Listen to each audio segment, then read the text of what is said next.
Welcome to JTV Telangana news. అల్వాల్లో అక్రమంగా తరలిస్తున్న రేషన్ బియ్యాన్ని పోలీసులు పట్టుకున్నారు.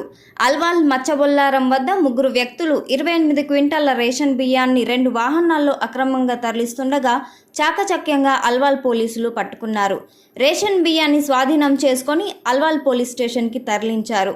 ఈ కేసులో 2 వాహనాలను సీజ్ చేసి 2 వ్యక్తులను అదుపులోకి తీసుకోగా మరొకరు పరారీలో ఉన్నట్లు పోలీసులు తెలిపారు. పట్టుబడిన వారిలో ఇస్లావత్ పాండు, కేతావత్ బాధ్యాలపై కేసు నమోదు చేయగా భిక్షపతి అనే వ్యక్తి పరారీలో ఉన్నాడు. దీంతో పోలీసులు అతని కోసం గాలింపు చర్యలు చేపట్టారు.